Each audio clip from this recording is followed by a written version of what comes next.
Daddy?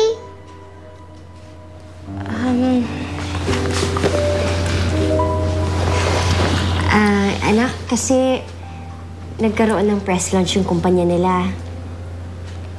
Eh, bakit po may mga pulis? Eva, kasi kaya may mga pulis dahil sila yung nagbabantay dun sa paligid para hindi magulo yung kasayahan.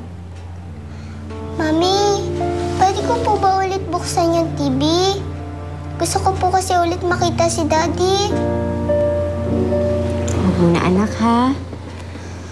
Tsaka, hindi na muna makakabisita sa'yo yung daddy mo. Bakit po? Nakausap ko siya eh. Sabi niya magiging busy daw siya sa mga projects niya. Talaga po, nakausap niyo si Daddy? Kamusta daw po siya? Siguro, namimiss niya na tayo. Okay lang po ba siya?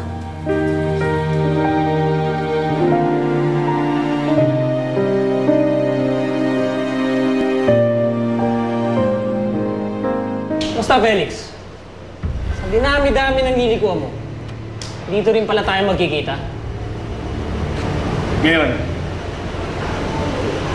apat na tayo. Apat na tayo na magkakasama dito. Wala ako dito kundi dahil sa inyo.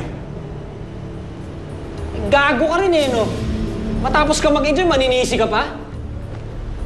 Lahat tayong mananagot. Oh? Talaga? Bakit? Sino kakampi mo? Sarili mo? Ngayon pa lang. Tandaan mo, Felix. Ikaw. At ikaw lang makukulong dito.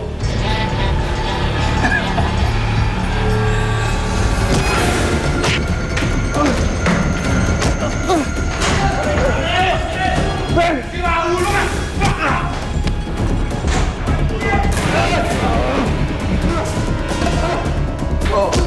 Dun! Bawal na matatapang dito, ha? Ano to? Sino lang ba simulo dito?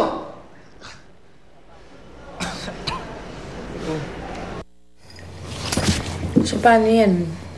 Wala ka pa rin ba talagang balak sabihin kay Evan totoo tungkol kay Felix? Ama pa rin ni Eva si Felix. Nasasaktan pa rin si Eva. Eh baka naman lalong masaktan yung bata pag sa iba niya nalaman ng totoo. Hindi ko alam. Ewan ko ba? Pilit ako kay Felix, oo. Pero tama ba na idedemanda ko siya? Tama ba na nakukulong ang ama ng anak ko nang dahil sa akin? Kung ako nasa kalagayan mo,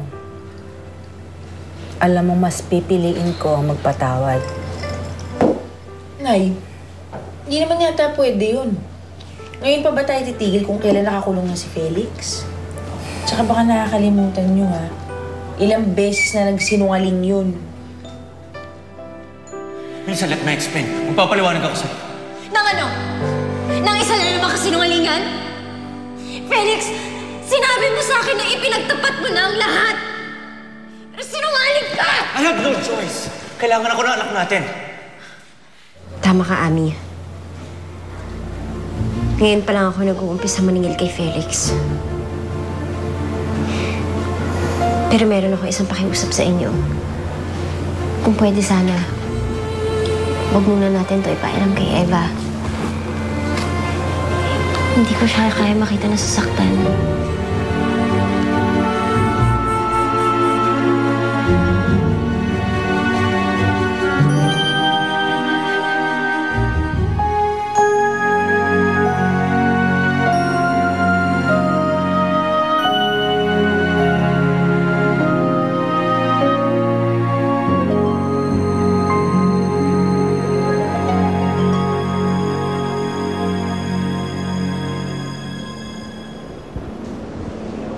Maestro, may bisita ka.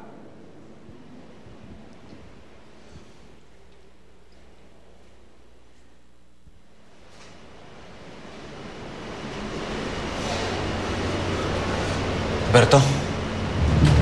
Naisip mo na ba kung saan ka magmimina ng kayamanan? Makawala ka lang dito sa kulungan na to.